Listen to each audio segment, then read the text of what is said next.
wore the white dress she approved for the wedding, got accused of sabotage, and now my entire social circle believes her lies. When I was 5, my family moved, and that's when I met Bella, the girl next door who was my age. From the start, we were inseparable, thick as thieves, and our families got close, too. As we got older, I moved a couple hours away for college while Bella stayed home. Even then, Bella would frequently visit me, crashing at my place, and we had countless great times. It was during my sophomore year that I met Barrett in an econ class. He was smart, attractive, and we shared a lot of mutual friends, so it wasn't surprising that we ended up hooking up a few times after late-night study sessions. It was always casual, there was just no real long-term spark. We decided to remain friends and, though we weren't close after that, we stayed within the same group, texting and seeing each other at parties. One night, I introduced Bella to Barrett at a party, and it was love at first sight for her. She grilled me about him and, because we trusted each other, I told her the truth about my very brief history with Barrett. Bella looked pretty upset, but I reassured her that there was absolutely nothing romantic there, she had my full blessing to go for him. She did just that, and soon they were officially dating. Seeing her so happy made me happy, too. After college, I graduated and moved 6 hours away for a job, while Bella and Barrett ended up moving in together back home. I visited often at first, but the visits tapered off as life grew busy, so mostly we just saw each other at holidays. Last Christmas, my family hosted a Christmas Eve party with both of our families. That's when Barrett proposed to Bella. It was absolutely beautiful, everyone was over the moon. That holiday, the only thing Bella wanted to talk about was wedding planning, and we had a blast brainstorming ideas. She even mentioned she'd want me as her maid of honor. As her oldest and closest friend, I assumed that was a given. But after I returned home and waited, a formal invitation to be maid of honor never arrived. In fact, Bella started screening my calls. Then a save the date showed up in my mailbox, but nothing about whether I would be in the bridal party, so I finally called her, hoping for clarity, and asked about it. That's when she told me she wasn't going to have me in the wedding because I lived too far away. She claimed it would be too hard to coordinate bridal events. Instead, she chose her cousin, who she openly dislikes, as her maid of honor. It stung badly. I'd introduced her to Barrett, was friends with them both, and had always been her closest confidant. I offered to do whatever it took, take time off work, buy plane tickets, anything, to be part of her big day, but she just shrugged it off. Then she asked if I'd be bringing a date, which confused me, considering she was privy to my recent breakup. I said I wasn't seeing anyone and would probably attend solo. She assured me she'd keep my +1 open and encouraged me to find someone, but I said I'd be fine surrounded by my family and mutual friends. After that, the months passed without incident. I didn't hear much from Bella, but honestly, I was still feeling the pain from not being in the bridal party. Then, I noticed on social media that she'd had an engagement party, which I knew nothing about or had been invited to. That quietly cut even deeper, but I said nothing. People grow apart, it happens. 6 weeks before the wedding, Bella called. One of her bridesmaids had dropped out, and she hoped I could step in, though I wouldn't attend any pre-planned events. I'd simply be in the wedding party. I was thrilled just to be included and said yes immediately. Bella explained she planned a reverse color palette for the wedding party. All bridesmaids and groomsmen would wear white, and she and Barrett would wear black. That sounded like her, always wanting to stand out, always a little unconventional. She apologized for the last-minute change and asked if I could find a white dress. As luck would have it, I already owned a white slip dress. I sent her a picture of it then and there, she gave it verbal approval and tagged it with a thumbs up in a text. The morning of the wedding, I left my parents' house early, dressed in sweats and carrying my dress in a bag. I got to the venue at 8 a.m., where we all did hair and makeup, sipped champagne, laughed, and made memories. 2 hours before the ceremony, Bella instructed us to put on our dresses for photos. I grabbed my bag, changed in the bathroom, and freshened my makeup. When I emerged, my stomach dropped. Every single other bridesmaid was in a blue dress. I stood out as the only person in white. Panic rose. Had I misheard Bella? She'd said white, I know she had. I remembered the conversation, Googled reverse color scheme to be sure, and confirmed the memory. This wasn't an accident, it was a setup. Bella, still in her bathrobe, looked resigned. She muttered to her cousin, I told you she was going to do something like this. The cousin stormed up to me, eyeing my outfit with scorn, and demanded to know what I was thinking. I weakly explained that Bella told me to wear white. Bella barely reacted. She laughed and accused me of making the day about myself.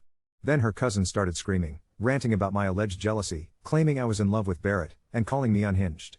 I froze, too shocked to do anything. I tried to say I could go home and change into another dress, but Bella put an end to it, announcing, I think we both know this is the end of our friendship.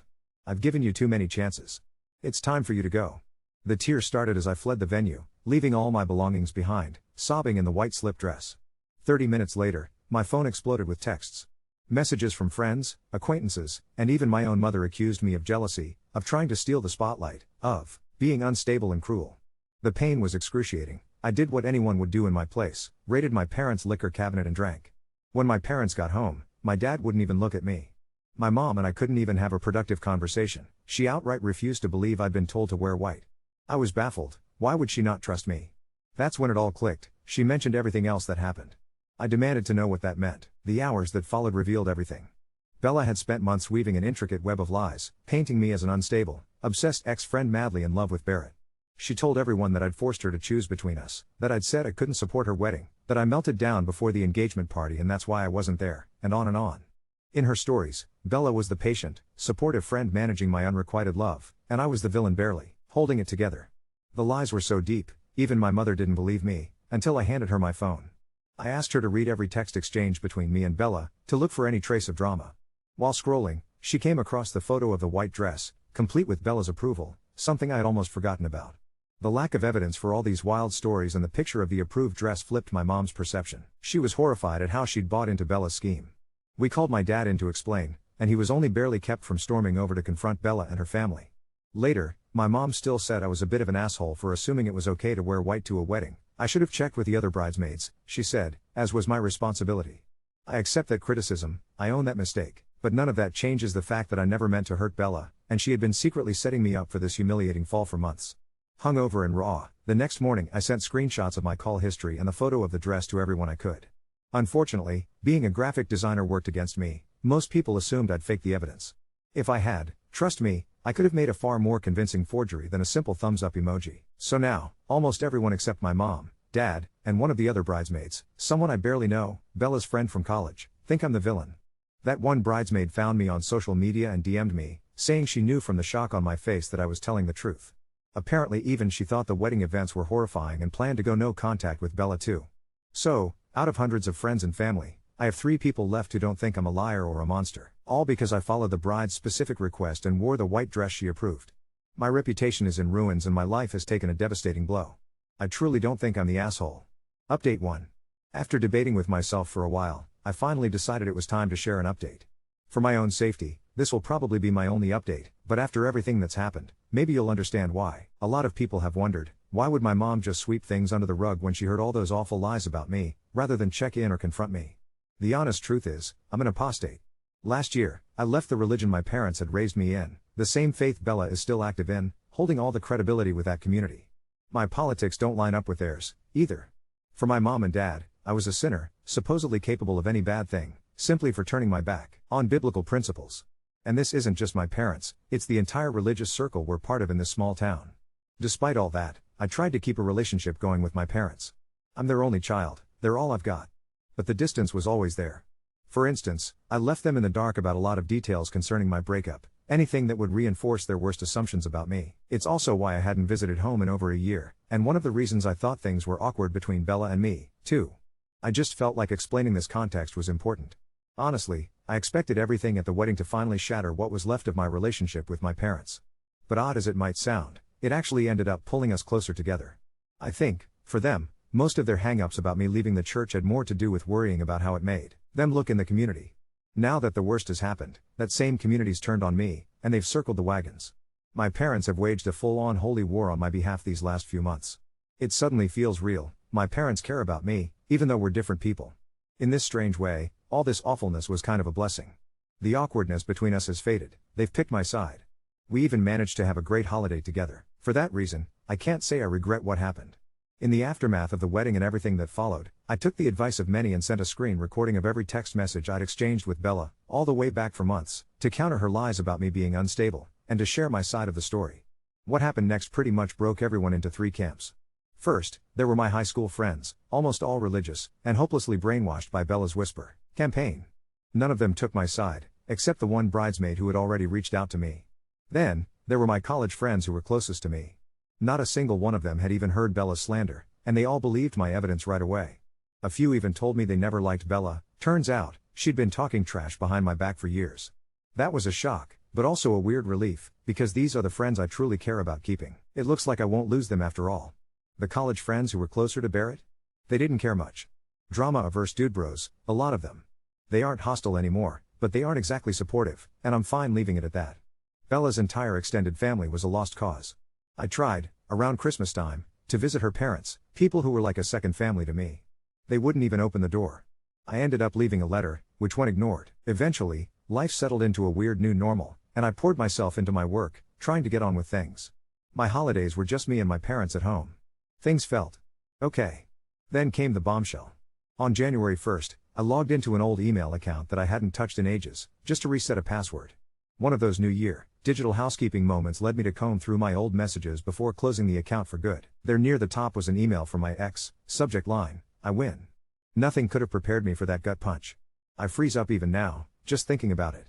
My ex, let's call him Matthew, was the perfect boyfriend. Until the mask slipped.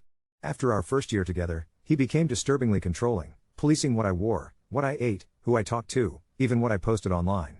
He did it insidiously, eroding me bit by bit. Then he slipped up, I discovered he was cheating, and that's when I finally managed to wake up and get out. The breakup was a waking nightmare. He refused to allow our relationship to end. We still lived together at the time, and he installed tracking software on my phone, bugged my car, even had people at my job reporting back to him. I couldn't escape, I couldn't hide. He took my dog hostage at one point. The police were useless, because he kept his threats vague and refrained from physical violence. I spent months in this paranoid hell, terrified he'd show up again, always looking over my shoulder. I changed jobs, changed numbers, changed addresses.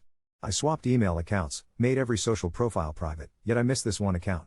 The I win email arrived the day after the wedding. Matthew wrote that, after our breakup, he'd grown close with Bella. He called himself the architect of my demise. He claimed he'd nurtured Bella's paranoia about me and Barrett, and together they'd orchestrated my punishment. Losing everyone important to me, he said, was exactly what I deserved. Then, unbelievably, he suggested we should get back together, unless I wanted more unfortunate things to keep happening. Yes, he's insane. I fell apart after reading that email. Days passed in a haze. My mom helped put the pieces of me back together, and for the first time, I told her everything that happened with Matthew. She put me in touch with a family friend who is an attorney. That friend is helping me file for a restraining order against Matthew. I'd tried filing during the stalking period, but without an attorney, I was denied. Now, with the email evidence and a lawyer on my side, I'm hopeful I'll finally get the protection I need. The hearing is a couple weeks away, on Zoom, of all things, and Matthew will be there. The thought of facing him, even virtually, terrifies me.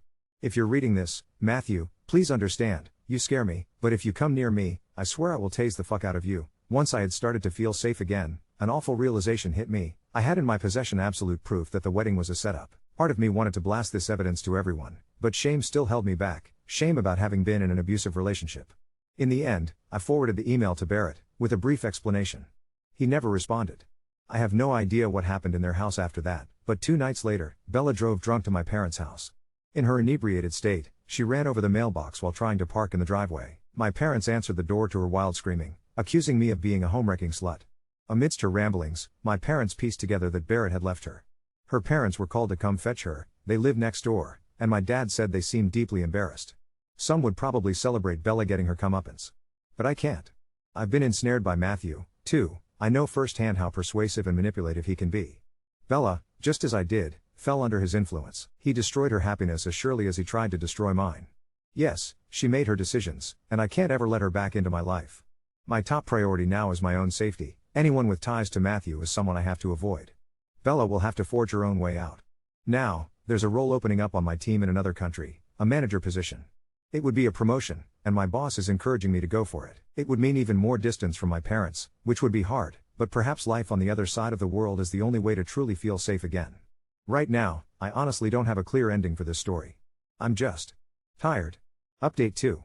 I wasn't planning on updating again, but things have taken such a bizarre turn that I feel like I need to get this out somewhere. The restraining order hearing went better than expected. Matthew didn't show up, which my lawyer said actually worked in our favor.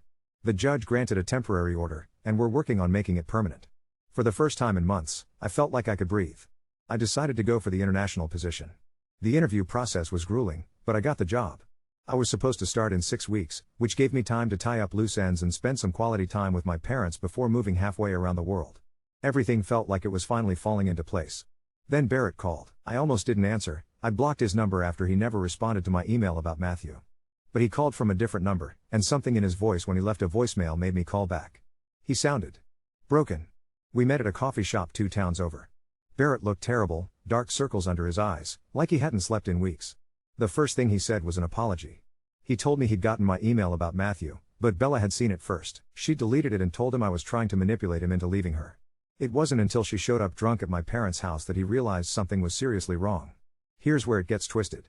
Barrett had been going through Bella's phone and social media after that night, trying to piece together what had happened. He found months of messages between Bella and Matthew.